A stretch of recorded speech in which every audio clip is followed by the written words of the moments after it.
I would say video games didn't really impact me because it wasn't allowed to. My parents definitely jumped onto the train of violent video games and connected that with all kind of violence that was happening in the world.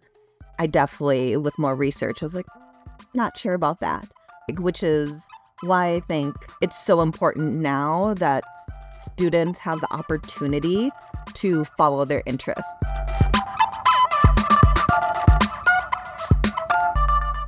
Hello, everybody. Welcome to a new episode of Grow Up, Level Up, a podcast where we talk about the fun and games that help us grow up, as well as how we incorporate those fun and games into our day-to-day. Today is a part 1 of 2 of a special series that we're doing leading up to the grand finals of this thing that I'm really into called the Overwatch League. And the guest today is very special because they have actually done work in and around unofficially for the Overwatch League. And we'll get into what that means in a bit. But before I introduce our guest and before I get on with the show, just a little bit of housekeeping. Like I said, this is part 1 of 2 of an Overwatch special leading up to the grand finals. So definitely check out next week's episode if you haven't already. And you can do that by subscribing or hitting the bell icon or following on Spotify or whatever podcast service you are listening to on right now. And after that, we have an extra special announcement going into October 2023, if you're listening to this in the future. So make sure you stay tuned for that. Make sure to follow on all the socials as well at Grow Up Level Up and following myself at SamsonXP. So enough of that. Our guest today comes from a very unique position. Definitely something I'm passionate about in my history. They are a teacher. They are an esports fan. And most importantly, they are someone who enjoys following esports and video games in their free time. So without further ado, I'd like to introduce Lauren, also known as Daebakowl. And I'll let her explain what that means. But welcome, Lauren, to the show. Thanks for having me. Yeah. So so a little bit about yourself. How'd you come up with the name Daebakowl? Like, I'm not even sure if I'm saying it correctly. So I started my Twitter. I was like, ooh, I want a place that I'm able to interact with people. I've been watching esports before the Overwatch League, but more of a solo experience because it was harder to kind of get online. Overwatch League made it more open. Apex was definitely during the wee hours of the morning while I was in Korea. So I was like, this is my delusion. I was like, I'm going to be an account that is more neutral. So I didn't want something with Soul Dynasty, even though I knew I was going to like Soul Dynasty. So I was like, what can I do? And all the usernames I was trying were used up. So I was like, okay, Daebak means awesome in Korean. So it's I'll do Daebak and then OWL for Overwatch League because I thought typing it out would be too much. So it went to Daebakowl. Oh, and very cheesy now that I look back on it, but it's kind of just stuck. That's all right. It's definitely very memorable. And we'll post all of Lauren's socials in the links below if you want to follow them afterwards as well. So icebreaker question I ask every guest is, what are you drinking today on the podcast? I am drinking, even though it looks like a Christmas Starbucks cup, which it is, lemonade. I do not like any kind of pop or soda. I'm not a big carbonation fan. So carbonated water, pop, soda. All my friends are you have the tastes of a little child. So it is lemonade or orange juice, apple juice. That's water, my drinks of choice. Well, I mean, some would argue those are the healthier choices anyways. You don't want to drink too much pop or beer and all that anyways, which is usually carbonated, yeah. So, yeah, and what is it? Carbonated water is such an acquired taste because it tastes weird, but then you drink enough of it and it's oh, this water is a little more exciting. Just the feeling of it in your mouth. Back in the day, I'm old, growing up, they had this Jello that you used to make with carbonated water.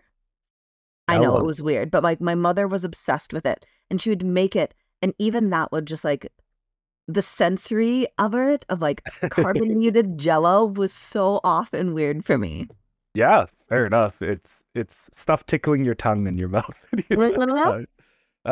For myself, I just have a black coffee in my Regina, Saskatchewan cup. Regina, Saskatchewan, very cool and flat place. Actually, is that close to where you are? Where you're based out of? I'm I not sure my American no geography. clue. Geography was never my strong point. Me neither. For geography pros, please leave a comment below if you know where Saskatchewan or Minnesota is, because we do not. uh, so, my second question I like to ask all my guests is, what are your top 3 video games of all time, or like games in general? Okay. Well, it's obvious. Overwatch has to be up there. Like, it's just so much to fun, so much Yeah, fun to play and yeah. watch. Um, it's definitely my number one game that I enjoy to watch. But I grew up with Pokemon, like Pokemon, um, the really pixely ones. So The Game Boy ones, yeah, I or enjoy DS the like ones, yeah. Game Boy Pokemon's games and Genshin. I am Oh, a Genshin player. that's okay. I know I have a lot of friends that are into that too. I don't know if that's shameful or not. Sometimes I say like, "Oh, I play Genshin." And people are like, "Oh, you're a Genshin player." I was like, I know, but I love it." I don't think it's shameful. I think it's a pretty cool game. I just can't like there's okay. The one thing that turned me off of Genshin is like there's so many little items and stuff.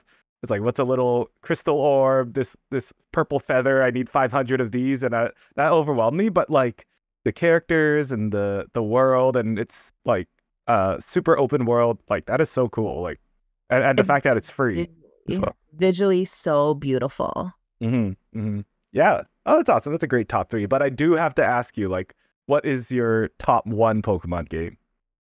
I like Pokemon Silver, like Silver and Gold, because I like the element of having 2 regions. I know the whole Mhm. leveling got messed up because by the time you finished with like one region, you're super overpowered to go back to like the original 8. But Mhm. I like that freedom of like the 2 different worlds. So I'm definitely like a Gen 2 fanatic. That's awesome. That's a good answer as well. Yeah, the remakes are definitely one of my favorite ones as well. It With the is. graphics looking nice. That's awesome. So, learning more about you, I wanted to know, and our audience would like to know, like, what is your day job? What do you do for a day to day? Even though I know doing esports stuff must be great, but what pays the bills day to day? Perfect question, because I'm just getting back into the swing. Summer break is just ending. Well, for everyone who's watching it currently while it comes out, I will be already back at my day job. But Mhm. I am a high school teacher, high school English teacher at a Title One kind of inner city school in the Twin Cities. Cool. So yeah, I guess that like has a lot of different parts that are incorporated into that. Like how much do you want to know? Like the boring I, stuff, a general overview, like no, I think being a teacher is very honorable on its own. It's not an easy job, especially in any age group, especially high school students, and it's something that you definitely go into if you have a passion for it. So that's awesome. So maybe we'll go into a bit about how we met because it's kind of an interesting story. So before you were well, maybe during you were a Seoul Dynasty diehard. Seoul Dynasty being one of the teams in Overwatch League representing Seoul, Korea, obviously. You were a big fan of the Vancouver Titans during their runaway era. And you followed the Vancouver Titans, and me being from Vancouver, we crossed paths in many ways. As things happened, Vancouver Titans fell apart, but we ended up meeting again through a grand finals trip last year to Los Angeles, where we reconnected and met in person for the first time.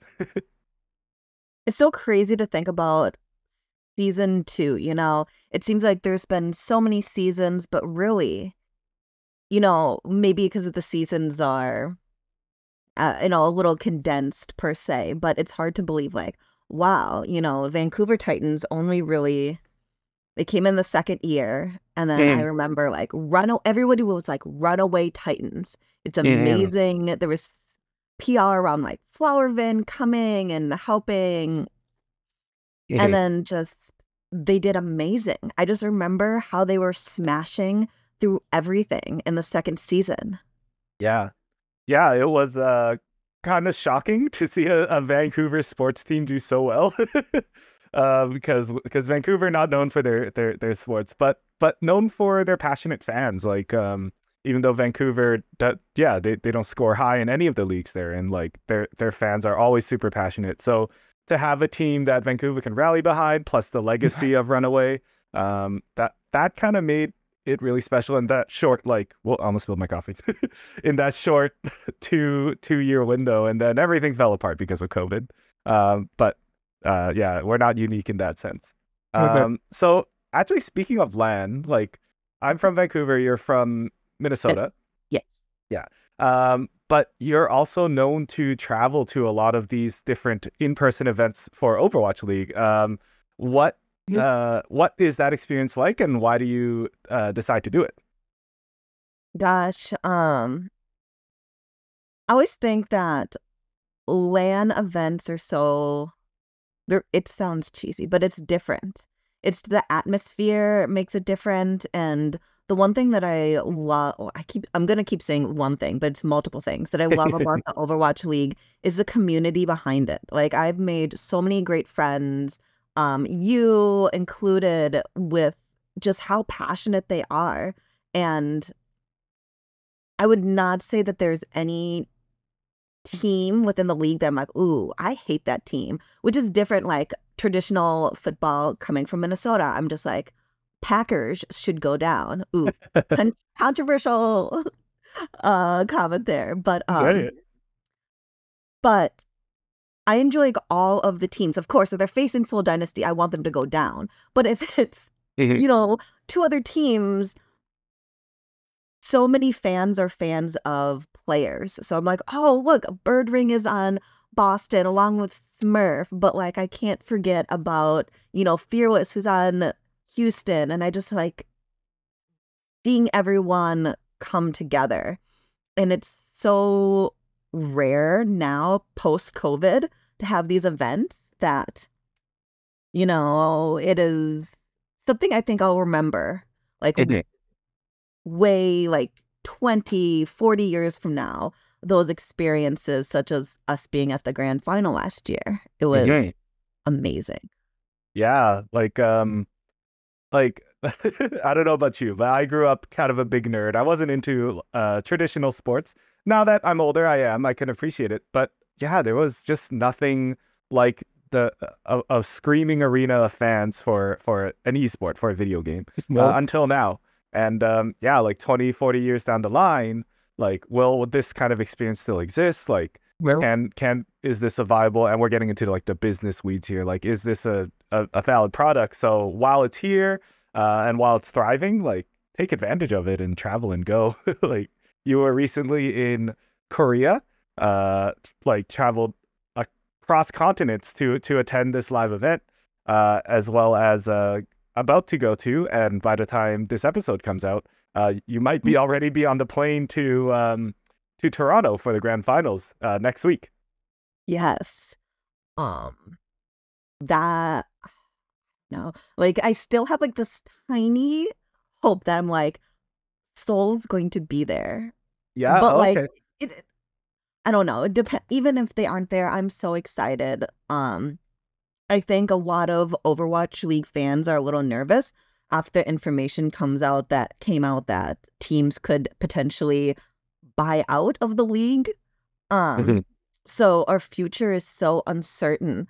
And I was not going to go to Toronto. I was just like, hey, I'm going to go to the Overwatch World Cup. Mhm. That's so close in between. Tickets up to Canada, even though joke is Minnesota is like the pseudo Canada, it is expensive. I was just To like, fly to Canada, eh? yeah.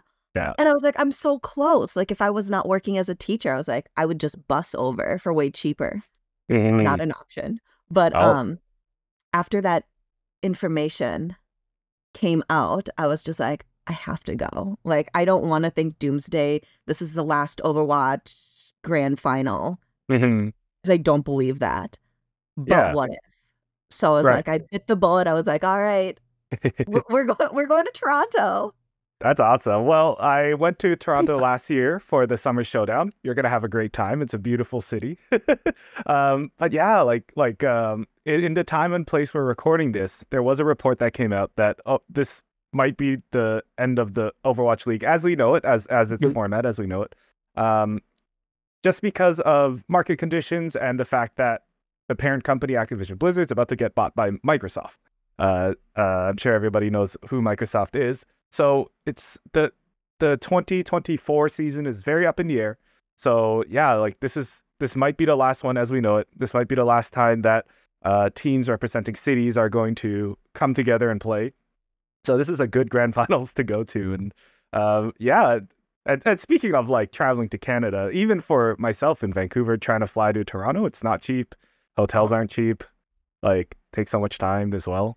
So, Yeah. yeah. I'm so sad though that like I was hoping that like the grand final crew would get back together. So like we have to believe that next year it will happen. That like Exactly. all four of us can get back together and Yeah. yell for our teams. Yeah, that Hopefully was have better years. that was such a fun experience last year. I went down to Los Angeles by myself and only knew a handful of people, but I was so welcomed by you and your crew, so thank you for that. Oh my gosh, we were so loud. At least Yeah. myself and my friend were very loud. We were just like screaming the whole time, but it was amazing. I think you have to agree. Just like looking around the arena at the grand final, and every chair was filled, and you could just the Mhm. energy was electric. Yeah, it was everyone was there like like there were no bad fans. Like Mhm. everyone just wanted to watch some like pro Overwatch and everyone supported each other's teams although teams get knocked out. Vancouver Titans didn't even make it to it. I just went just to be part of that experience in the crowd. So that was a really great experience. Right. So backtracking a little bit, you mentioned that you're crossing your fingers and have high hopes for Seoul Dynasty to get to the grand finals in Toronto next week. But I want to ask, how did you get involved with the Seoul Dynasty? Like, you are from Minnesota. Mhm. How did you attach to Seoul Dynasty and its parent company, like Gen G? So I've always watched esports. I am Korean. I'm a Korean adoptee. So, I was always looking for ways to connect with that Korean identity part of my life. And that came in the form of, Googling things that are like, oh, what's popular in Korea, which is how I Mhm. got into like K-pop and esports because um I found just like really weird websites. I doubt they even exist now of esport competitions. It was like special forces. And it was like this niche Like, kind of like first person shooter, which is really rare because Korea was not known for first person shooters. They're more like the StarCraft era, of course. League of Legends is what they're, I would say, most known for. Um, but that team had Eska, had Ru yeah. Jae Hong, had Lee Tae Jun in it. Okay. Um, Sorry, which and Special Forces was it the name of another game yes, that they but used to play? Okay. versus two, which is like, um, yeah, kind of. Shooty It's shooty. very, yeah, it's a first person shooter. It was Sure. very grainy and all of that. But from there, I kind of just got hooked. And Hey. when Overwatch started, I saw the common name of Eska, Lee Tae-jun, and Ru Jae-hong. I was like, Ding. what? It was like a blast from the past. Um, Like you know these guys. I've yeah, and seen I these was like, guys before. what?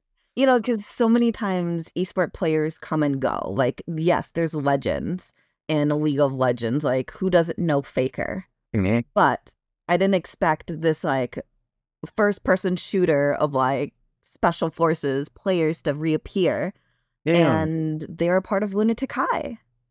Mhm. And from there, like Toby, Zumba, Guido, Who Are You, um, all of it kind of just rolled up. And through Lunatic High, Seoul Dynasty decided to buy all of Lunatic High, with the exception of Who Are You, who was too young.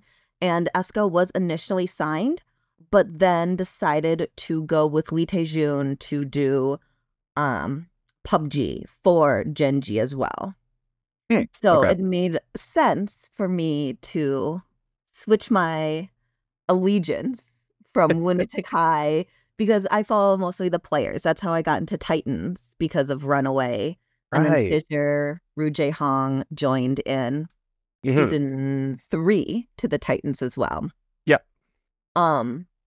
So yeah, from that, I was just on social media a lot. I watched, the Seoul Dynasty games, Genji PUBG games for Eska and Lee Tae-jun. And I kind of just been like, naturally that, Genji and Seoul Dynasty were my organization and respective team that I was most supportive of. Oh, okay. Wonderful.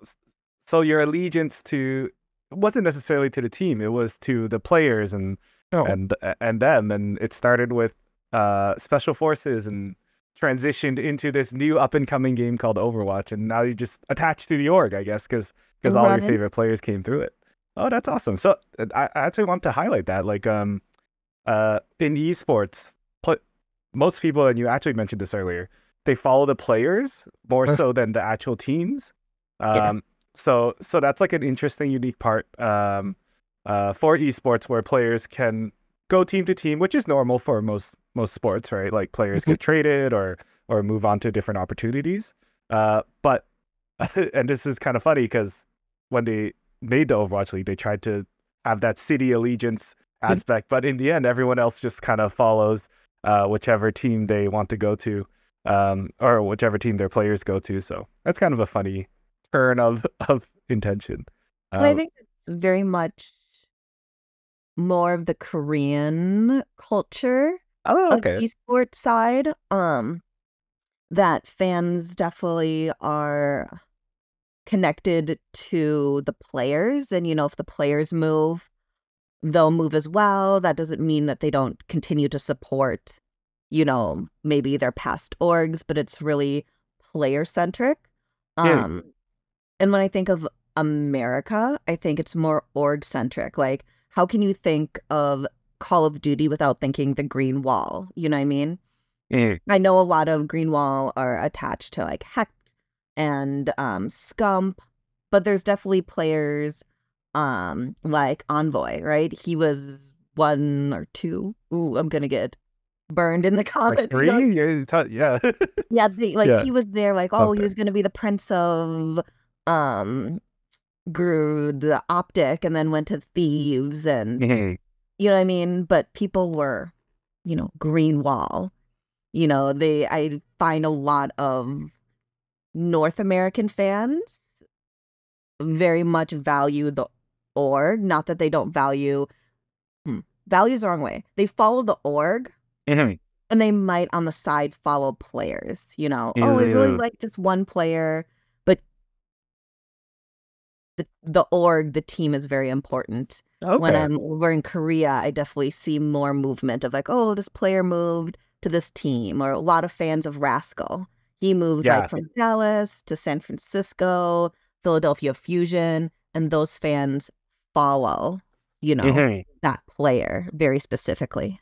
Oh, interesting. I feel like I'm actually the victim's the wrong word, but I feel like I fall into that North American category because Vancouver Titans, I definitely follow it just because I'm from Vancouver. Players come and go and move to different teams and are still active, but like I don't know what Teru's up to. Mirror, I'm sure they're doing great over at Justice, but I am Vancouver Titans through and through. Well, So yeah, that's an interesting observation. I guess that's just a difference in culture and how they view sports and competition. mhm. That's awesome. So speaking with Soul Dynasty, you follow them, but you're also a writer for The Game House, which is a esports journalist publication that's online. How'd you get involved with that, and why do you do it? I really wanted to do something in the esport world. Mhm. And especially I would say that within the two regions, I'm more of a fan of the APAC region, but I didn't see a lot of APAC content for English speaking fans. There was a lot of information on um North American teams and what Mhm. they were doing. Of course, at this time, they're all at Burbank Arena in Mhm. California. But I wanted to write articles, bring to light some of the Korean players, the Seoul Dynasty Korean team, even though they were based in LA. Yeah. Information, information that people might not have known about the APAC tournaments or these different players. Mhm. Um, I definitely think that there's more information now out there with different websites and fans, but that was my main goal to become a writer. I wanted to uplift players and especially allow English speaking and reading fans to get to know Mhm. some of these Korean players or APAC teams later on post COVID when they split. Yeah. No, that's definitely a huge need and a huge hole in the esports market is like and kind of I guess a flaw of the city-based thing because if you're in America, you're probably not caring about the Guangzhou or Seoul Dynasty, APAC being Asia Pacific. So yeah, that's very awesome that you took on that role. Even if it's the highlight one team, like that's awesome that you're doing that. Has like so for the game house, you're just writing these like as a hobby or like for fun, or are you like commissioned, or is this like a part-time gig that you do? Yes, you do get paid through the game house. I do it more just as a hobby. Like I Like, enjoy the freedom that the game house allows me. mhm. Um, Most people do not want to wake up super early in the morning. So I kind of have a currently I have a pack kind of nailed down of whatever I want to write about. I can. And going like over to the mid-season madness and being Mhm. able to write about that, going to at one point at the grand finals, you might have seen me. I had my laptop up when Yeah, they yeah. were announcing Hadi getting his award, and I was like trying to type, and my coworker was next to me, being like, "I Oh got the wow. picture. Don't worry, I'm sending it to you right now." So Oh wow. things can be like pre-written Mhm. because you do get some kinds of information that you can kind of pre-write some things. But you always have to kind of edit, put the last touches, make sure it goes through.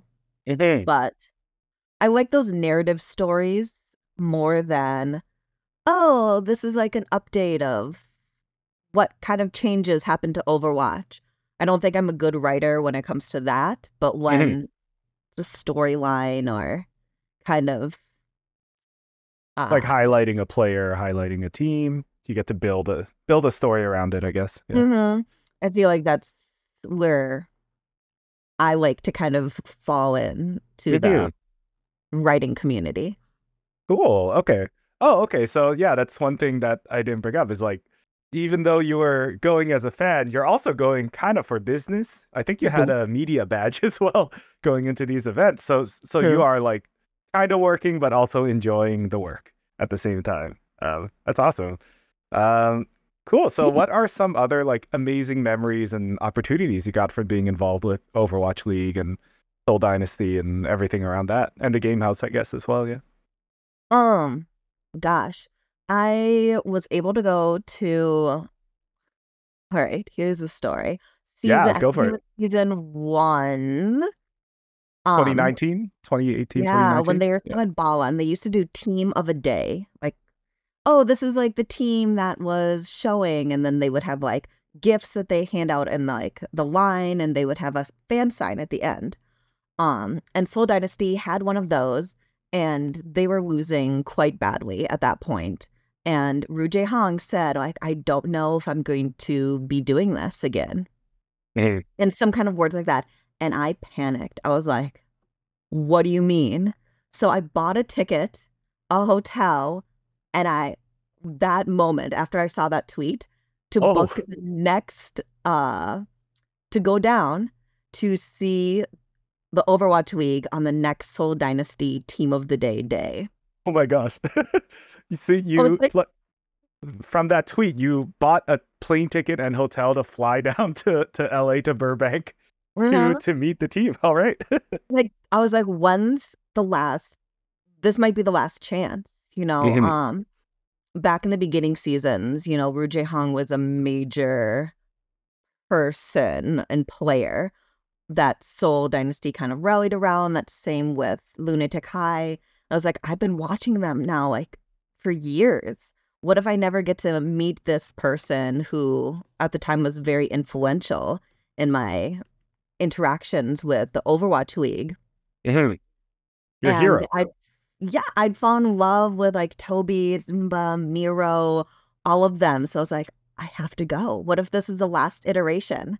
Mhm. So I was able to go down and in that fan sign, which kind of cemented the fact that like I want to be in this community because I met so many nice and opening, welcoming people who'd been to Bala before because I'd never. So I was like, how do I get here? What do I do for the fan signs? Yeah. Where do I Mhm. go? And the super fans back then were so nice. They're like, okay, this is kind of what happens, welcoming. And it was definitely amazing experience. That's awesome. That's a great story. Yeah. So like on a whim, you flew down, but in the end, it was a great experience. You met your heroes, I guess, that you've been watching since they were in Korea playing a whole different other game. I know. It's it just kind of blows my mind that esports have gotten to this point. Like they can fill arenas, you know? It's not Mhm. just playing in some back room, you know, and that's their LAN. They actually get to play in front of all of their fans. Mhm. Because I'd never thought that would be possible when I was younger. Yeah, in grand scheme of things, yeah, esports is pretty new. Like there's always been these competitions, but they're done online or they're done like in maybe just a room of 20 people, but now you got Mhm. lights and stage and all that. And yeah, although right now it's time of recording, like not too much money in esports, teams are falling apart, everyone's shaky and unsure, but there is a need for this kind of experience and opportunity for this type of community. Like Mhm. there are like kids that grow up that maybe aren't the most athletic, but they possess these skills in a game, and they should have the chance to show that off in an arena of 50,000 screaming fans. No? That's awesome. Speaking of the future of esports, I guess, like, what is your prediction and hope for the future of not just the Overwatch League, but esports in general? Oh, I feel like the What a esport question. winter has been going on for so long. Like we've heard this doomsday for a couple of seasons now. But it's continuing on. I think that I would love to see it grow and integrate more. I think one thing that PUBG does really well is Mhm. that they integrate moments of esports into their actual game. So Okay. like when you go into a map, you can see a place where um like there's a wall where you can see like, oh, Eska was MVP here, or you can see like the different they used to like tags of like Gen G of like this was like a location, this was a spot. Mhm. And I think that would be so cool to kind of integrate into the game of having just like little nods to like, hey, this is a really great moment.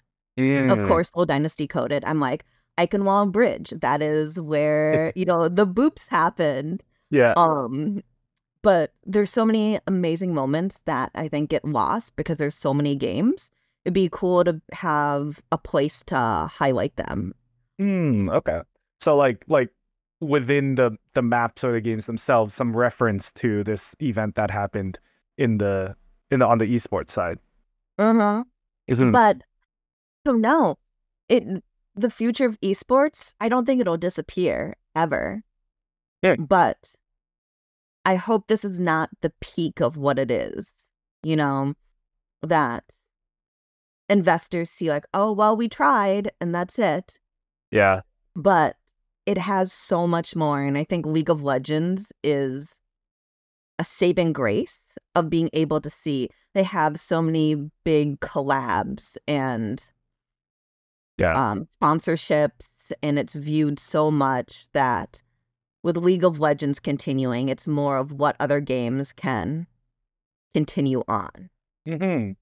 Yeah, that's a great example because last year for League of Legends, I forget the exact stadium, but it was in San Francisco, Chase Center, maybe.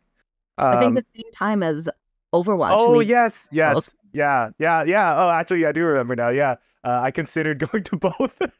Like Overwatch League ends next morning, I hop on a plane to SF. yes. I considered it, but yeah, like that presentation and that competition was like amazing. I don't think any other game has been able to match that so far. Like you had Lil Nas X on stage. Was it Jay Park as well performing? Jackson Oh, Wang. Jackson Wang, yeah, performing as well, and like people who aren't like you made it when people who aren't involved 20 like as their day job are also attending just for the spectacle. Mhm. So but League of Legends is kind of the exception, not the expectation. Yeah. For now, we'll see where it blows up, and I'm sure there's other factors that helped League and are hindering other esports. But yeah, like that should be an example of what the peak of it is, and beyond. But it takes a lot of work to get up there, and hopefully, like all esports, whether it's like Overwatch or PUBG or Counter-Strike, they can all be something like that because it is really cool. Like it's super special. That's awesome. Um, any other thoughts on the future of esports? Any other hopes? I I don't know. I definitely want to see more WAN events, and I think I keep going back to that. I think to integrate, especially if you're going to do this whole city-based name for the Overwatch League, or I'm trying to think of Call of Duty. The Call of Duty still has some Call of Duty League cities in it as well. Yeah. I think it's so important to have LANs to get people integrated. If someone who's never really been to esports goes to an event, I think that's how you can pull more people in. I don't know financially from it. Like, does it make them money? Does it make them, enough revenue to be something that the league wants or team wants? But looking from the outside as a fan, that is where the magic happens. Yeah, that's how they'll get your money. You gotta go in person, right? Yeah. Good. Yeah, that's so true. Like of course ROI, like it costs a lot to put on an event like that, but I guess long term, like people need the general public needs to be in person to be able to see like the spectacle and see the players. I think, and I'm going on a tangent here, but one thing that hinders like folks like my parents who know about esports but they're not into it because it was like, oh, all I see is this cartoon character. Like I don't know who they are. Like for a lot of folks, they need to see the actual player react and play on stage and see that skill translated onto screen for them to appreciate it or to understand what's going on. And I think that's one challenge that esports has compared to traditional sports. It's like an extra step. Cool. Yeah. Hoping for more in-person events. Hoping Vancouver gets one. Like, we recently had a community tournament at the gaming stadium. That was really fun. I got the cast. But I'm hoping for more of these like stadium events that everyone can come to because I do know a ton of people that would show up. It's more so like somebody's got to put it on, I guess. Yeah, definitely. That's awesome. So taking a break from esports, I want to talk a little bit more about you and about how like games impacted your life. As we talked about before, you are a full-time teacher, which is kind of not related to games at all. But how have video games influenced your life? I guess, how did it bring you to become a teacher? How, like, what's your gaming style like these days, balancing between that hard job? Growing up, my parents did not like video games. So the only thing I had was a Game Boy. I Mhm. only had Pokemon. I think for like the computer, I had Math Blaster. Oh yeah, yeah. And yep, where in the world is Carmen San Diego, which failed me because we couldn't figure out what geography earlier in this. Oh, true. Yes. Um, and like a Barbie writing game. Like Oh, those are the three video games of my life. Um, until gosh, probably playing wise. mhm. Um, and there's of course mobile games and such like that. But I would say video games didn't really impact me because it wasn't allowed to. My parents Dang. definitely jumped onto the train of violent video games, and connected that with all kind of violence that was happening in the world, which I definitely, with more research, I was like, not sure about that. But Mhm. yeah, it was never like, oh, get off your video game and do your homework because I never had that option. Oh wow. Um, it was just like, oh, you can have your Game Boy if we like are going up to see grandma or something. It was Okay. not big, which is why I think it's so important now that students have the opportunity to follow their interests because Mhm. heck, if I was when I was in college, I was like, ooh, esports.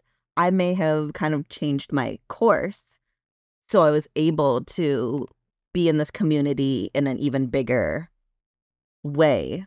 Mhm. Um, but I am currently, I'm kind of worried about this. So like now you're tapping into my anxieties. Oh, But this up year to you.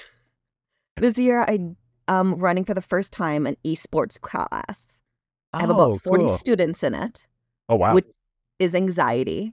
Um, but it's a year-long course. And last year, I was just like, I want to write a course. I want to write a course of something that I love and enjoy. I don't know if the district is going to accept it, let me have it, but I won't know if I don't try. So I Mm. wrote out like 4 quarters worth of information of like, hey, quarter 1, we're going to be looking at this. Quarter 2, we're going to look at this. Um, and put it through, and I got approved. So Congrats. this I know, like, yes, congrats, but I'm like super anxious because it's Fair brand enough. new. I have Yeah. no, Y- like, I'm making it kind of up from scratch. From your And experience, lived yeah, experience. Yeah. I like that twisting of it. Yes, from my experience, Yeah. but do I know League of Legends? Yes. Do I know League of Legends like some of these kids do who I know play Mhm. it way more than me? No. Valorant, do I know it? Yes. Are they going to go into Fortnite? Probably. Am I going to have to hold my judgments back? Yes. So it's going to have to actually Rocket League. So many kids have been playing Rocket League in class, and I was like, when Yeah. did this make a resurgence?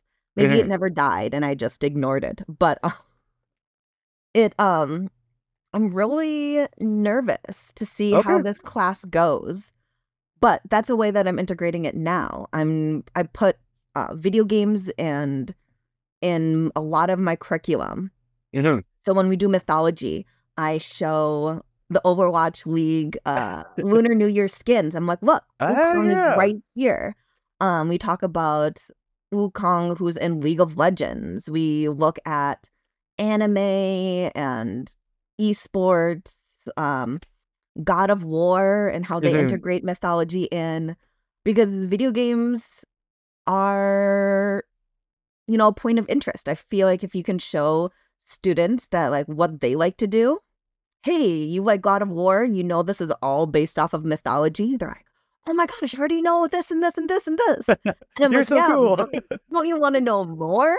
Yeah. Um, so I try to integrate video games and points of interest into my Mhm. curriculum. So kids That's are awesome. interested or at least don't fall asleep in my class.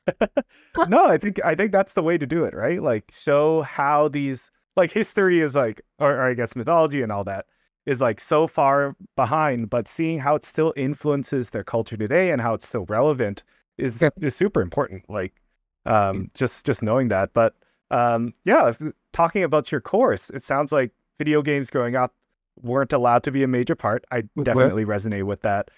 All video games are like violent Call of Duty shooters, of course, but that's not true. Like you have great storytelling opportunities and great forms of art, and now you are paying it forward by creating this esports class and like video game history class for your students. Yeah, and a little bit of anxiety. I totally understand that. It's like something new. You have nobody to look up to. Like you're the boss, so that's kind of spooky.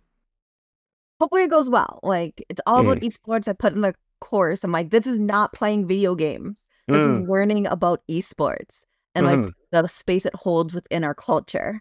So I'm I shouldn't say I'm hoping. I'm thinking that some people are gonna drop when they realize, oh, this is not just gonna be able to play video games, but Worlds is gonna be in Korea. So I'm like, this is great. Like we'll be able to watch some matches and like analyze. Yes, but anxiety thinking about it now, being like, oh my god, so much to prepare still. I'm sure it'll go great. And in the end, I'm sure all the students will appreciate you for giving them this opportunity. Like, imagine if we had that when we were still in school, and that'd be so cool to have that kind of representation in our day to day. Yeah, and one thing I also want to highlight that you brought up. Sorry to bring it back to the reason why you're anxious is like esports is so big. Like there's so many different kinds of games that kids get into. Like you mentioned Rocket League, Fortnite, like Roblox as well is probably gonna pop up at some point for these kids. So it's hard to put all that into one bucket because there's so many factors, so many games, so many like hands involved. Yeah, like that's something to consider when talking about esports. Okay. Oh, that's awesome. I hope, not I hope. I know the class will go well.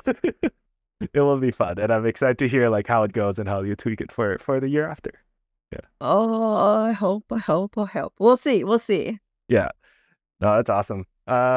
So, like going back to you again, like, what do you look for in a good video game? I guess we talked a lot about following esports, but that's not playing the game. Like when we follow a team, we're not on the team. We're just fans. Do you still play video games today? Like, what games are you into? Mostly it's Overwatch and Genshin. And I think the thing that ties both of those together is storytelling. And maybe that's because I'm an English teacher, right? I like the narrative. I like the story, the lore. But I think it's also important having a game that you can play with others. The Game House writers, every Wednesday, we come together and we call it game night and we just play games. And I think that's what video games do. They bring us together with people that like I'd never have met because we're all in different like states or parts of the world. And Overwatch is definitely more fun when you're 5 stacking. And if any of them are listening, they're laughing because I'm usually like, what are you doing? Why are you charging like forward? And we just like banter all the time. Yeah. But graphics, it should be visually appealing.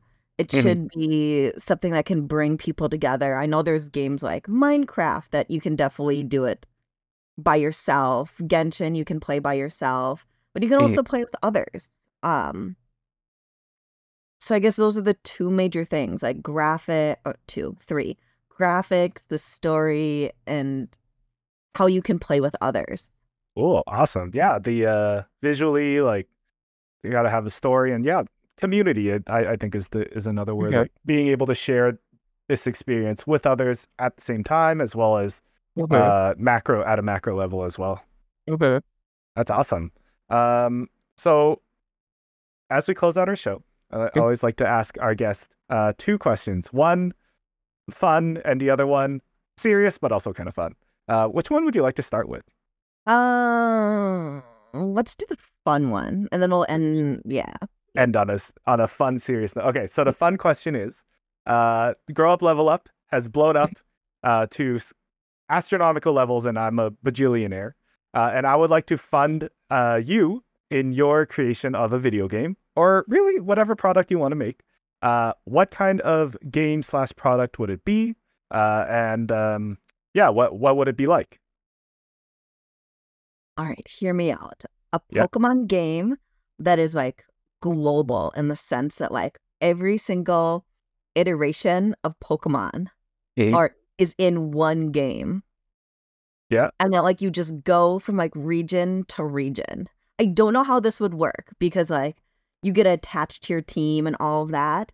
But I always thought that was the flaw in Pokemon games, Mhm. is the sense that, oh, you start a new game and you have to like maybe transfer Pokemon or, you know, also, I know leveling, what's it called? When it scales, like, oh, Pokemon gym leaders will always be like 2 levels above your highest level instead of Mhm. dominating. So having like more scaling. And they're starting to do this more with DLCs. Mhm. But I think it would be so fun to have a Pokemon game. That spans everything. Yeah, it's like more global. It'd be fun if it was like, this is an old reference. The idea of like RuneScape when it's Oh like yeah. multiplayer, have some kind of element in there because Mhm. again, I feel like Sword and Shield started that a little bit, being able to play and with other people, but just Mhm. expand that even more Mhm. because I think it's such a comfort games for a lot of us. Pokemon. Yeah. Yeah, collecting little creatures and like exploring the world, I guess. So are you thinking like a MMO, like massively multiplayer online, like we can link up and adventure the world together? I think something like that would be fun. I don't know how real, even though you're a billionaire, of I'm a course, right? bajillionaire, yeah. I don't know We'll like build the the servers. logistics and all of that, but no, being able to kind of walk around, I think we've seen that things like Minecraft World has worked, which Yeah. is kind of going towards that different Minecraft servers with the resurgence of Minecraft. Yeah. Um, and I guess Pixelmon, which isn't that like a Minecraft Yeah. Mon server, kind of Mhm. has that vibe as well. But yeah, I'd love to see, one of my OG favorite games be able to be played with others, but kind of still keep intact some of like Gen 1, 2, 3, because I feel like each part has a uniqueness that Mhm. isn't able. I don't know. Okay. Kind of wish when the With you. villains actually wanted to like destroy something. Like Team Rocket's like, all right, let's just kidnap all these Pokemon. And now the newest, not saying because I'm a teacher, bullying is a very important issue. But like that was for Scarlet and Violet, Mhm. Mhm. and Yeah. then for The Sword and Sword and Shield. Shield, it was like, ooh, cheering for their like Yeah, it favorite. was like a rock concert. So Some of like, those games. and maybe that's the changing of times that you can't have like, ooh, we want to come and destroy all humanity because Pokemon need to be free. But that's definitely Yeah. more intriguing of a storyline. Yeah. Than some of the newer ones. So it'll be interesting to see how Pokemon continues as it's one of like a huge, long lasting I think it franchise. is the world's like biggest franchise in multiple departments because it's like merch and video game and TV shows as well. But yeah, no, I hear what you're saying. Like, Pokemon as a game hasn't really aged with its fans, or at least for us, like like old fans. We played the originals, Okay. but at the same time, like these games are more targeted towards kids and being accessible for younger folks. They are getting better and more features are coming in. Um, but yeah, like if only they would take that next step to open up, be like a big open world. I was actually picturing like Genshin Impact, its open world kind of style. Type of Pokemon game would be amazing. But yeah, there's a reason why they don't do that. I think it's yeah to keep it within the kids, but Yeah, they really like if only there's a way to service folks like us as well. good. Um, But either way, like business-wise, it still sells millions and millions. So we're the only ones complaining. And we still buy the game, right? Yeah, that is so true. No, that's awesome. That's a great answer. So first, I'll buy out the Pokemon IP with my bajillion dollars, and then we'll make the game from there. Perfect. Can't wait. That's awesome. And my second question for you to close out the show is, what is your one piece of wisdom to leave with the world? I think it's to always keep an open mind. You know, when I think of kind of our discussion during this podcast of um maybe the older generation of not seeing video games as the opportunity it was, I don't want us to fall into that either, like into being that of, and just people in general. I think we need to be more open-minded, critical thinking of like, oh, why is this being shown? Why is this being told to us? What information is being left out?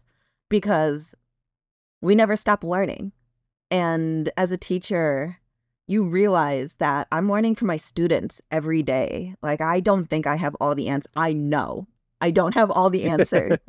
And it's so important to be able to have an open mind and be like, oh, go back. Like, look that up. Tell me, come back tomorrow and tell me what you find, because that's so interesting. And if you or anyone decides, like, I've learned enough in my life, you know, we need to always continue forward, have an open mind so we can be better for the next generation. Mhm. You know, if something comes up like, no, VR, metaverse, don't be like, oh, that's stupid. You know what I mean? Like, keep an open mind, do some research, see like, why is this next generation talking about this? Why is it important to them? Because that's something that was never asked to me. Like, why is Mhm. video games important? Why do you want to play, or why do you want to watch? And yeah, I guess just keep an open mind and constantly keep Yeah. learning. Be open to learning. Be curious. Yeah. Mhm. I definitely resonate with that. Of course, my example would be like AI right now. A lot of folks are pushing it away, saying it's going to steal jobs. But AI is a really big encompassing term. And I feel like if you dug into it, you can find something of how it works for you. Um, and yeah, I definitely also resonate with your overall wisdom to be curious, be open. I forget what show I heard this from, but it's kind of a mantra I live with my life with is oh man, I gotta find a show. But basically in the scene, a character finds a bug and he goes, oh, ew, like, oh, disgusting. But I think the other character says, oh, don't say, oh, ew, say, oh, interesting. And then it opens up an avenue of curiosity and opportunity to learn. Yeah. Yeah. Love that. Well, thank you for your tidbit of wisdom. I think it was a great one that everyone could definitely try along in their life as well. So if you are listening, thank you so much for tuning in and joining in on this conversation between Lauren and I. Before we close out, Lauren, where can people find you and your work and follow along on your adventure to Toronto? I will be spam tweeting. So Daebakowl, which I'm sure will probably be linked somewhere. That will be my main way of communicating. I think that's like my @ on most things, of like just Daebakowl. But yeah, I am thankful for you to have me on and talk about video games. It was so much fun. Yeah, no problem. Thanks for coming on and sharing about your experience growing up and now making video games like not only a part of your life, but also part of your job. That's like an awesome opportunity, and I'm really happy for you to be able to do that.